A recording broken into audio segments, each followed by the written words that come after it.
Good morning. Thank you for joining us today for our monthly education webinar. Before we get started, I would like to thank our annual corporate sponsors and our education sponsors for their generous support. Please offer a word of gratitude the next time you see or speak with our generous sponsors. I would also like to thank our panel members and Jeff Dills with Cousins Properties for coordinating our program today.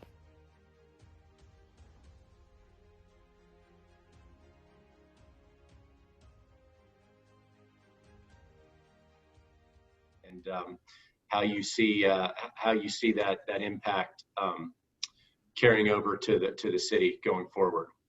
Sure. Well, Jeff, as you mentioned, Invesco was an existing. They had an existing headquarters in Midtown, and at the end of the day, I think they decided that they did want to stay in Mid. They wanted to stay in Atlanta, and they wanted to stay in Midtown. And Oppenheimer is the group that they were acquiring. Actually, that closed a little over a year ago, May of last year. And so they're looking to bring about 500 jobs to Atlanta, which is another huge win for the city, bringing those jobs. And as John said, kudos to both the mayor and the governor's office for helping make that happen.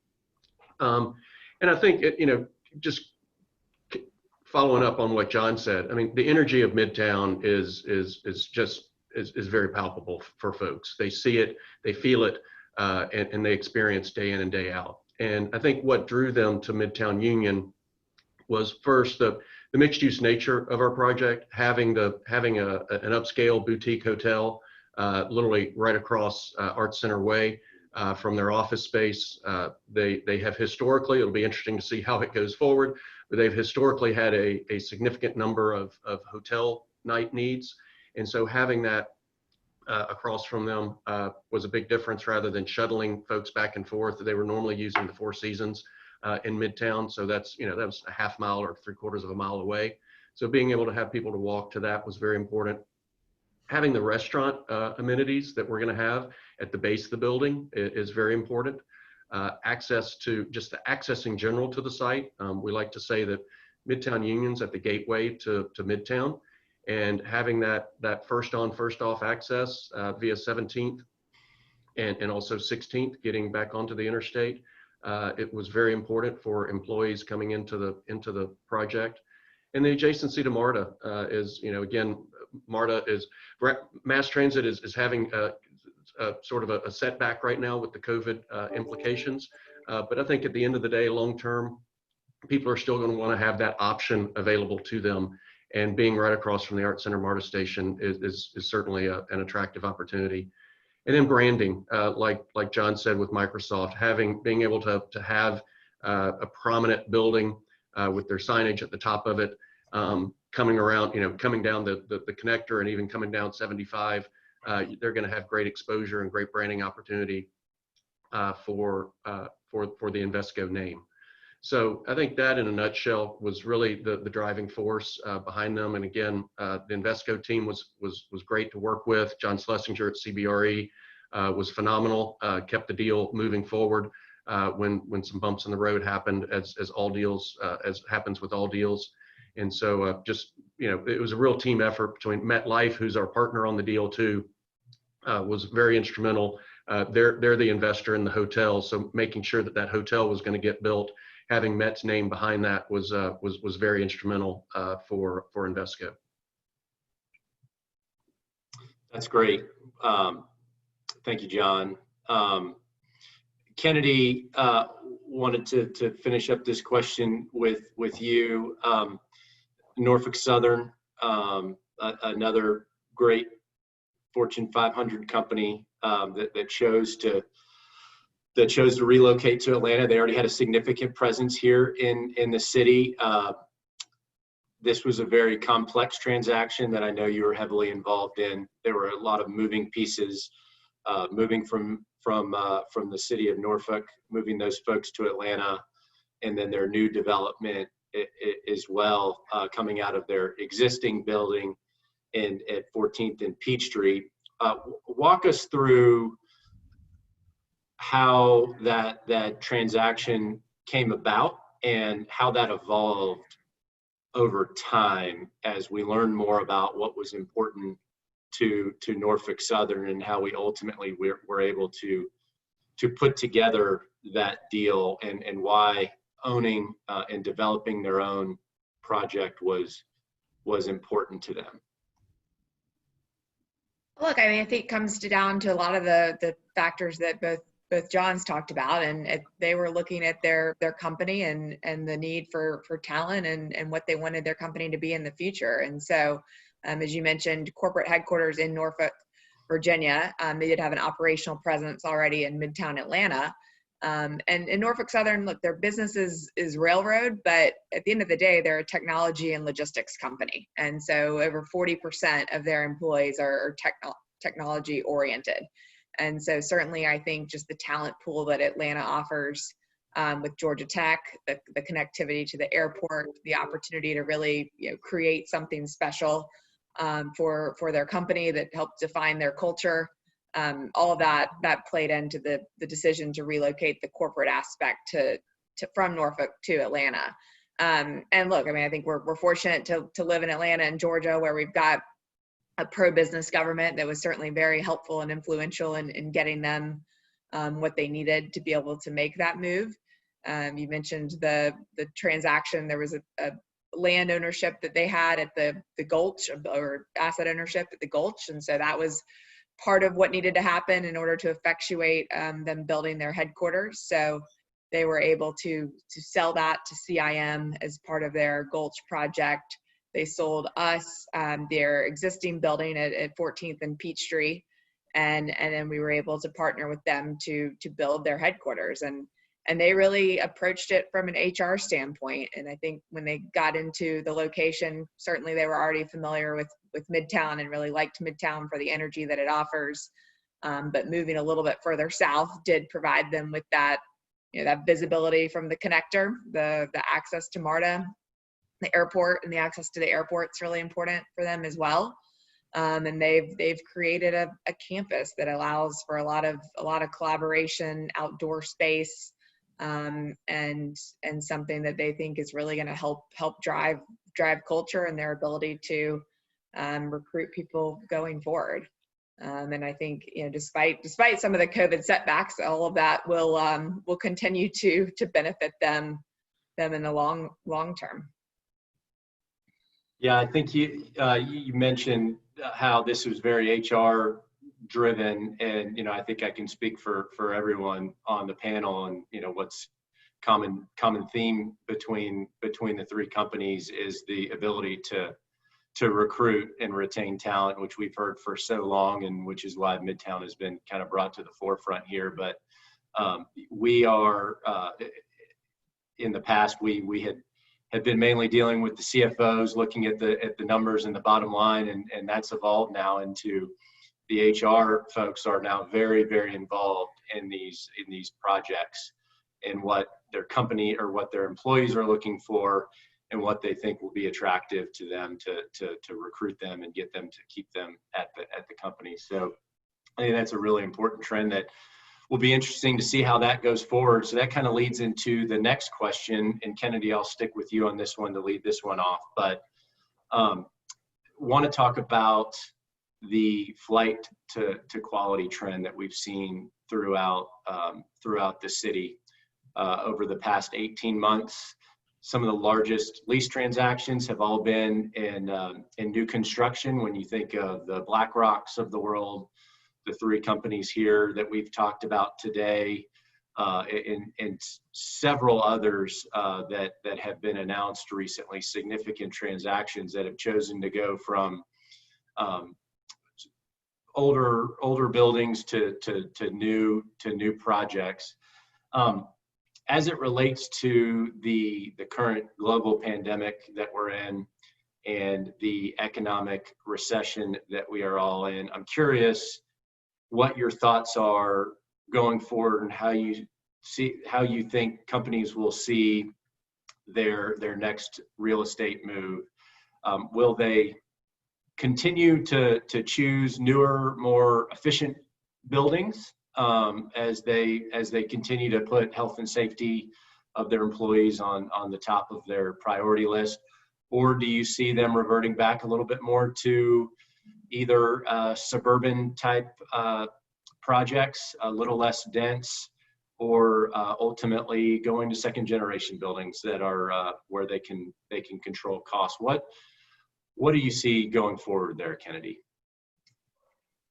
Well, look, I think to your point, right now everyone's trying to control costs, trying to survive, and hopefully get to a vaccine sooner rather than later. So, I think a lot of people are in pause mode and just trying to, keep their employees engaged and focus on their current business. But long term, I think that this focus on employees and talent and wellness is going to continue. It's been there. Maybe it's going to shift a little bit more towards air quality and understanding what you're able to offer from that standpoint. Certainly the buildings that have 40 floors and you've got to wait for an elevator, like that's starting to get a little bit of pushback. But I think the desire to be in a high quality building and offer that for your employees will certainly remain. I mean, one thing that's interesting is Norfolk Southern, we're still under construction for their headquarters. And so they had the opportunity during COVID to really take a step back and do a thorough review and say, what does this mean? And they do have the ability for people to work from home. And they did a completely sort of bottoms up review of the organization and what they thought they would need going forward. And when they finished that, they basically validated their current design and the current size. And they looked at it and said, we might have people working 4 days a week instead of 5. We might need to spread some workstations out a little bit differently, but we think at the end of the day, we'll still want and need the same footprint. So I think that's certainly encouraging for office owners going forward. There's obviously a lot of noise around the ability to work from home and whether it's working or not, but I do think the kind of the combination of a quality environment with the ability to create a culture is here to stay. And so we'll continue to see people gravitate towards that. And as things open back up and maybe the cost control isn't as scrutinized, at the end of the day, real estate's generally a pretty small percentage of people's overall expense. And so focusing and particularly in our markets. So I think you'll continue to see a lot of those trends, just maybe look a little bit differently in terms of how the space gets configured at the end of the day. That's interesting, very relevant and early on case study of how these companies are looking at their density and the way that they use their space. It'll be fascinating to see how companies look at that going forward in light of the current circumstances we're under. John Heggie and John Robbins, I'm curious, Hines and Granite, you all are involved in numerous projects around the country from a development standpoint. How have your companies approached and been thinking through some of these issues, such as air quality, density, other things from a building design perspective and a building systems perspective? What are some of the conversations that Granite and Hines are having right now, thinking about what the office building of the future is going to look like, and how the mindsets and priorities of these companies will continue to evolve and shift in the future? Sure. And John, happy to take it first there, but we pivoted about 2 months ago, maybe 3 months ago in the design. Fortunately, we were at the stage where we could make some changes to our building. And the areas that we really tried to focus on was touch points where people normally have to touch things, and also as we mentioned here, indoor air quality. And on the touch points, what we've done is basically any door that we have. Excuse me 1 second, this light just went off. Apologize.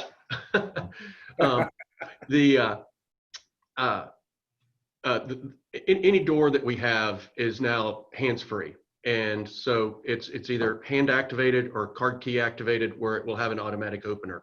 Same for our elevators, where we have destination dispatch elevators, and you'll be able to call the elevator via an app on your cell phone. So it's eliminating those touch points. In all the restrooms, 100% touchless fixtures, automatic door openers, automatic hand washers, automatic faucets, automatic toilet flushers. So things like that you can reduce touch points so that people aren't getting germs from those surfaces, and nor contributing to the germs on the surfaces. And as it relates to indoor air quality, we've looked at we looked at a lot of different options, but where we've ended up are with upgraded MERV filters. So we're installing MERV 13 filters across our platform in all of our buildings, including new developments. And then we're also looking at what's called a bipolar ionization method that will go into the air handling system as well. And what that does, hospitals have used it for a long period of time, but the ions in the air basically trap, densify particles to make it easier for the filters to trap them. And then they also, for bad compounds, VOCs, viruses, things like that, basically takes away the hydrogen that those organisms need to live, and so it kills those. So those are two things that we're looking at. I have no doubt that that the technology is going to be continuing to evolve on that front. We're trying to stay out in front and all that. But those are some issues or some areas that we're looking at. Also, creating more open space. We've got a 12,000 square foot outdoor amenity deck for our project. So having those areas that people can go that are outdoors and not indoors to when they want to break or they want to have a group gathering, rather than a conference room, they can go outside and have that. So it makes that a little bit safer for them. So just little things like that we're looking at and employing in our projects.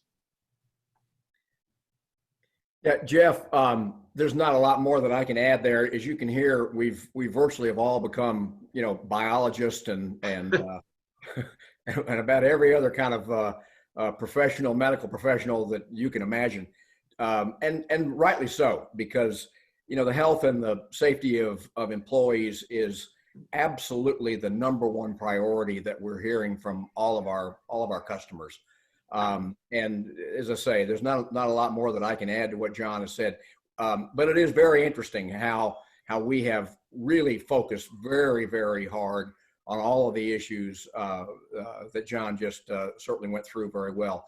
And not so surprising, many of our audience probably just yesterday received from Hines our flyer on 700 North Park, which focuses on all of those things in a brand new office building. So I think that's here to stay. I think there are other things that we're going to talk about later on in this program that we think are going to perhaps go away. But I do think that is an issue that's here to stay, and we're going to stay focused on it long term. Great. Well, what I wanted to do now is kind of wanted to shift a little bit into where you all see the demand going in the future, if we can look into our crystal balls a little bit here.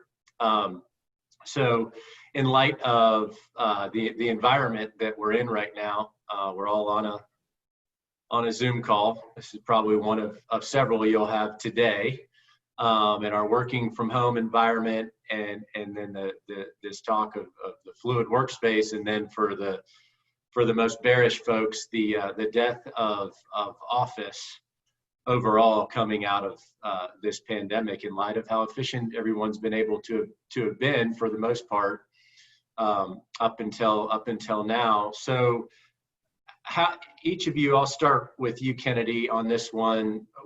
Where do you see the demand in office going? Do you see that being more of companies looking at less of a need for office space given the situation that they're in today?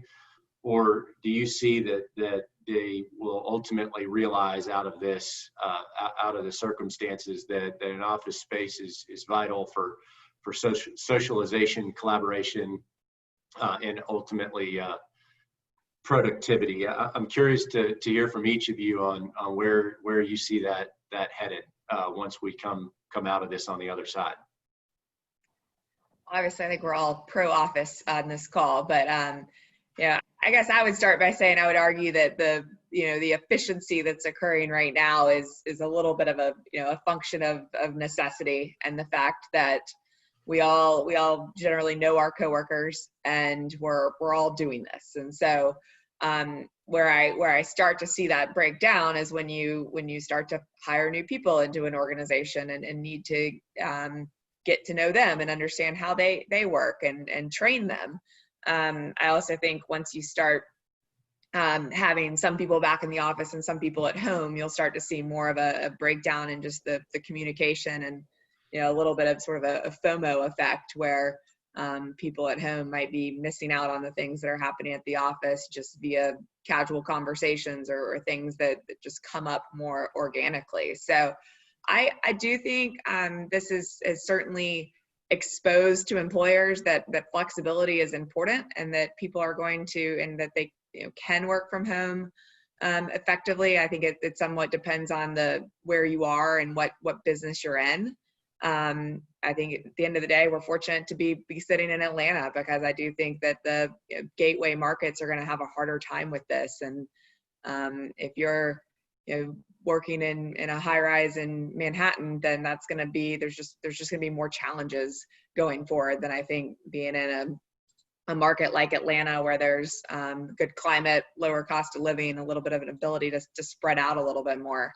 So I look, there's inevitably going to be changes. I think we're already starting to see that in terms of things that John's mentioned in terms of touchless and just the way people sit, the whole idea of bench seating and the density of every person having about 150 feet. That doesn't seem like it can work in this new environment. But I think our hope is that increase in space per person will offset some of the flexibility, or at least the companies that initially think that they can do with less office space. I mean, Microsoft's been a great, I'd say, endorsement of the office in terms of their vocalness of why it's important to have people ultimately get back into the office. And I think for really innovating and growing young talent, it's just important to have that place where people can go and interact in person. I'll pick up from there, Jeff. I think, kind of tagging on to what Kennedy has said as it relates to Microsoft, we certainly heard from the leadership at Google, by way of example, that they too see no pullback in terms of their footprint. As a matter of fact, they think that their footprint will probably expand as a consequence of the whole notion of trying to create more space, better space for their valued employees. At the end of the day, maybe a pull back to the last question. At the end of the day, the cost of rent in office buildings is really a small portion of a company's overall operating nut. So what they're looking at, in our view, in terms of the commitment of their space, is back to safety, back to what do we need to do to create a safe environment for our employees. And Kennedy mentioned it. We're definitely going to see, at least in the near term, more square footage devoted to employees. We all lived through it, through the last decade of watching companies gradually densify further and further and further and further and further, and the furniture manufacturers trying to keep up with them with new office furniture that benched and kept people tighter and tighter together. Where companies did expand or did kind of grow would be in areas associated with social work space to give their employees a chance to kind of stretch out and collaborate.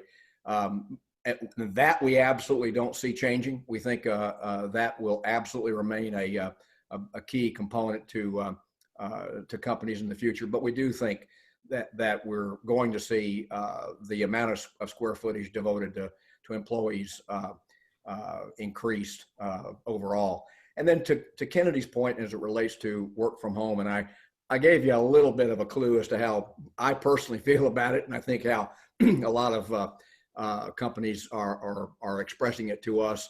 There's just no replacement to having your team together. Absolutely, there's a time and a place, and there's an opportunity for a work from home environment. We've all figured out how to do it. We've all gotten pretty good at these Zoom calls. But at the end of the day, if you want to mentor a young colleague in whatever business you're in, it's very hard to do that over a computer screen.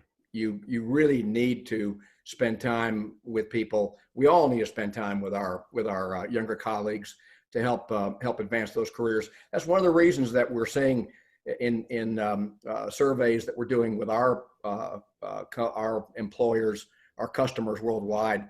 So we're seeing our employers rate number one, the group of employees that want to get back to the office space first is their younger demographic. They really see the importance of connection back to senior leadership for the advancement of their own careers. So it's and they yearn to get that kind of mentoring from the more seasoned colleagues. So it's a mixed bag. I think we're going to see this to Kennedy's point. I think as soon as we see some more significant advancements in the therapies on COVID, and ultimately the vaccine on COVID, I don't want to say this is all going to disappear. I think we've all learned a very valuable lesson about how quickly we need to pivot with what we're dealing with right now. But I do think as we get into 2021, we're going to see a lot of our the original conclusions that we reached or that we have made in terms of our office developments. We're going to be back a lot to that same kind of direction. Yeah, not much to add from my standpoint, other than, as kind of alluded to, the culture is the glue for organizations. Mm-hmm. And without that culture, what's the opportunity to retain retention is such a huge cost for employers. How do you retain employees when there's no culture and everybody's working remotely? And what's the difference between working remotely for company A versus company B if somebody's going to pay you $5,000 more?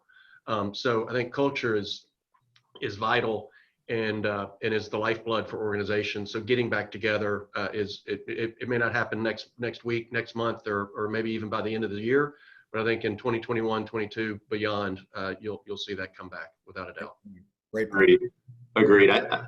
I think one of the most pertinent things that I've heard from how this work from home trend, how long it's here to stay is, I heard someone tell me that you can't climb the corporate ladder on a Zoom call. So it'll be really interesting to see how that continues to work. And then, back to Kennedy's point about how some of these gateway markets will may struggle a little bit more than others getting through this. As a company at Cousins, we've noticed there's a trend of migration from these gateway markets, New York, San Francisco, these really urban, dense areas coming south to the Sun Belt. We're seeing more and more of it. As a company in Phoenix, we're seeing it in Charlotte, we're seeing it in Atlanta, and then just kind of as a relevant example, I heard yesterday there's a company that is opening up a regional headquarters in Atlanta, coming out of New York, planning on a few hundred new jobs, and their broker had mentioned that requirement may be growing because as they gave their employees in New York an opportunity to relocate to Atlanta, given where we are right now, they've had a lot of folks raise their hand and volunteer to be relocated. So I just thought that was a very positive story for just for the city and the region in general. So I think we're all happy that we're we're not in a gateway, right? Atlanta is It- perfectly positioned in that respect. I Exactly. think Exactly. they call it the smile states. I think the smile states are going to have a lot to smile about over the next 5 to 10 years. So. That's right. That's right. Well, we can all hope. We all have a vested interest Yeah. in that, don't we? Well, we have about 15 more minutes left. Again, if you have a question for the group, please feel free to type that in on the Q&A feature at the bottom of your screen, and we can go through those here in a few minutes. But just wanted to wrap up with you all. If you'd like to share some future developments that you're working on right now, some exciting things that you're seeing as a company around the city that we could potentially expect here in the future. And I'll just leave it open to the floor to jump in. I'll kick off if that's okay. We are, certainly always have been for decades now, big believers in the Atlanta market and the resilience of the market, and not just in one or two submarkets. I mean, we strongly believe in the North Fulton submarket. We're very proud, frankly, of our relationship with Cousins. Thank you very much. In our co-development arrangement at Avalon. So that's a market that I think we would love to find additional opportunity in. But specifically right now, we are focused on expanding our base in Midtown. Certainly the Atlantic Station project has been exciting for us to work on. If you haven't seen what we just recently concluded with the Center Green there, I would invite you all to come out and take a look. It's the Center Green looks very different. I was excited to see some young families yesterday kicking around in our big water feature that's out there. So if you haven't seen that, it looks completely different. And certainly we think there's a lot of great opportunity around Atlantic Station to expand the footprint. And specifically, and I mentioned it earlier in the call, we're focusing again back in the Central Perimeter submarket. We know that Central Perimeter has really taken some body blows here as a consequence of all of the road improvements. Kind of reminds us of what happened in the Northwest submarket when all the road improvements were being done in advance of the Braves making their big move to see there. I just almost called it SunTrust Park, but Truist Park.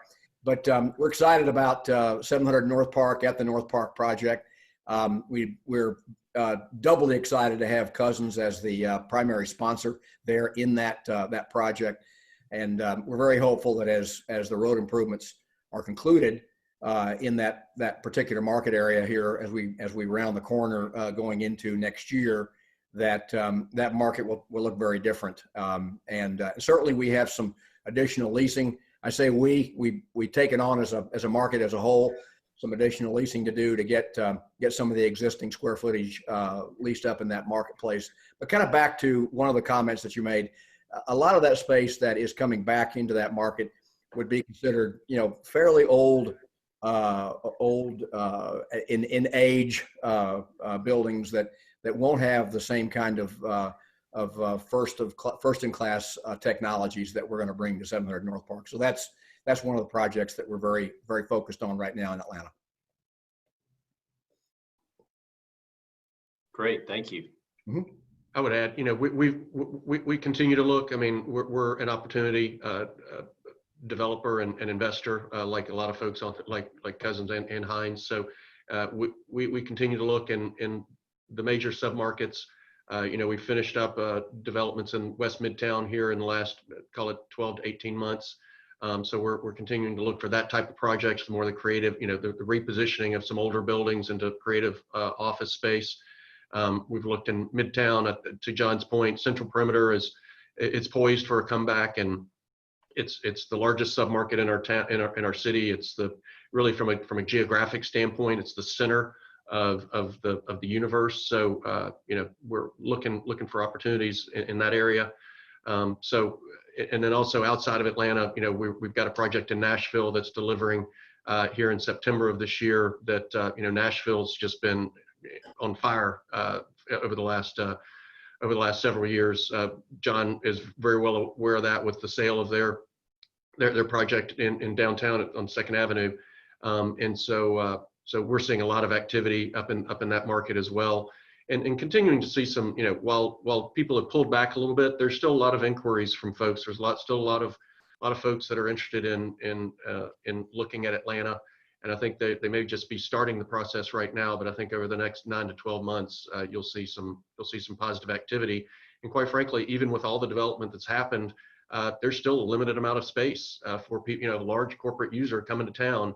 It's going to be difficult for them to come into either existing product or a building that's under construction today, just given the pre-leasing that most of these projects have had. So we see Atlanta's prospects to be very bright. And to John's point, we're spending time in all of our markets, refining our designs for new development and wanting to be ready for when we think that the demand will come back.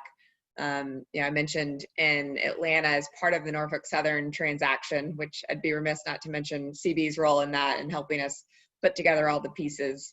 But we acquired their existing building at 1200 Peachtree. And so we're really excited about the opportunity to reintroduce that asset to the market. Norfolk Southern will be moving out at the end of next year. And so we're in the midst of repositioning that and taking into account a lot of the things we've talked about, offering a lot of outdoor space and areas for collaboration. And I think that'll be just especially in its location at 14th and Peachtree will be well received. So that's probably one of our primary focuses. And then also, we're bullish on Buckhead and have a site there for a future development. And then also, as John mentioned, excited about opening up our newest building at Avalon, and think that that's a very complementary asset for what the market wants right now as well. That's great. Well, thank you all. We have about 10 minutes left, and have gotten some good questions in here from the audience. So the first question comes from Natalie. What does financing look like now for your projects? Have there been any pullouts by investors, banks, funds, or other sources that negatively impact current or future projects due to the current environment? Kennedy, that's a tee up for you. I think right now, and we admittedly haven't been in the market for construction financing in the past few months. We typically do that off our balance sheet, but I think the bar has been raised. I mean, everyone's in a little bit of a risk-off mode and looking to see what's going to happen when everything settles down. So I think there is debt capital available. Certainly, interest rates remain at record lows, but I think that the scrutiny around the project and the pre-leasing has gotten to be more extensive than it was 6 months ago. I don't know, John, Robbins may have more of a thought on that. Yeah, I was just going to say, I think sponsorship is absolutely critical, and pre-leasing. I think if you had a spec project today, I don't think that gets debt financing. May get equity people interested, but I don't think you get debt financing on a spec basis today, here and now. But I think folks lenders that had already been out in the marketplace and were talking with someone that had good sponsorship and good pre-leasing, they're staying true to their word, and they're honoring those commitments, which is pretty remarkable and very much appreciated. And so I think for projects that are well capitalized, have good sponsorship and pre-leasing, there will be debt financing out there for you. And as Kennedy said, it hit historically very attractive rates that are accretive to the project. All right. Well, thank you.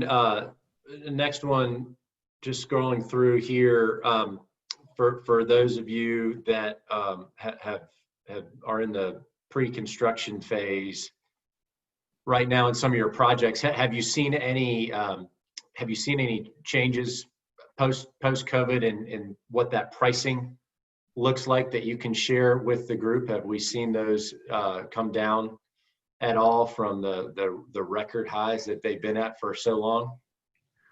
We've had some conversations with various contractors here over the last couple of months, and what we've seen is roughly 3 to 3.25% decrease. There's still a pretty strong demand on the industrial side of things, particularly the mass distribution and warehouse projects that are shoring up the numbers. But there's been a modest decrease from the folks that we've talked with. And they're expecting that to probably stay in place unless something else happens, which obviously it could, through fourth quarter this year, and then probably seeing some modest upticks after that. But that's what we've seen and heard in the marketplace right now. Yeah, I would say the nature of these projects and how quickly things have evolved here. We haven't seen a lot of that play out yet, just because particularly in active markets like ours, there's a lot of projects that are still ongoing that are taking up those resources, and there's also been some supply chain disruption that's probably kept pricing steady. But I think there's a thought that as people free up, maybe you'll see a little bit of a price adjustment in the range that John talked about. Yeah, not much to add here, John, Jeff. It's Okay. We are beginning to see a little bit of more competition is what I should say among the tenant general contracting community, which we were not seeing for the longest time. Very tough to get economical pricing out of that, but we're beginning to see a little bit of that. Won't, as I say, to my colleague's point, nothing dramatic, just a slight dip in that area, Which I think we were due for at some point. Probably the last question here. Can you share an issue that came up in your negotiations that you didn't see coming and how you solved it? I'm sure that is a loaded question. Which one? one? I'm sure we could do a whole nother hour plus on this, but if you can think through something that is pertinent that you felt like was a major challenge for you all that you were able to overcome, if you could share that for the group, that'd be fascinating to hear. Go ahead. I'm trying to think through. There were so many, and I'm just so glad that they're behind us now that I've kind of forgotten about them. So I know the feeling. So I'm trying to recapture those painful moments, a year ago that I've tried to put in the past. Jeff, I'll add one. It was not a problem, but it was one of those moments in one's career when you scratch your head like, wow. And that was with the speed with which the Microsoft transaction grew. And how we had to deal with that in the scheme of things, because we started out with that transaction not nearly as big as it turned out to be, that was for sure, and it just seemed to continue to grow, and at some point we had to think, how do we continue to compete for this deal, and then at the point in time when they said, we think we want to go ahead and commit to the entire project, it was exciting on one hand and scary as hell on the other. Trying to think how we keep that together. But we had a great team. We had great leadership from the T. Dallas Smith company in terms of how the transaction should be structured. And we were very transparent in all of our negotiations, all of our discussion with Microsoft, and I think at the end of the day they knew that, and they could count on what we were telling them in terms of what we could do economically, and it all came together at the end of the day. That's yeah, and great. I would add on probably the most significant thing for our project was the fact that it is a mixed use development, and it all had to come out of the ground at the same time. There was no way you could phase this on phase one. It all had to happen at the same time. And it's a condominium regime. And anybody that's dealt with condominium regimes in Georgia, God bless you. And for everybody to come to the table between MetLife, Granite, Streetlights Residential, which is the multifamily developer, which if you haven't seen any of their projects, they're the high of high end. They're phenomenal. And then Stormont Hospitality on the hotel front. Again, everybody coming to the table, seeing the big picture and wanting to make sure that this project gets developed, and everybody came together, agreed to very complicated structure on things. And, it's just, it allowed us to get out of the ground and be underway with construction. So that was probably the biggest challenge that we had. Well, thanks for sharing. Kennedy, I know we're running out of time here. I know we've got another group that's coming on, but between our land purchase, our building purchase, our air rights sale in the Gulch, we didn't have any issues on Norfolk Southern, so we don't need to talk about that at all. We can't blame a global pandemic. So exactly, that was a really smooth one for us. So I'm gonna give John Higgy right.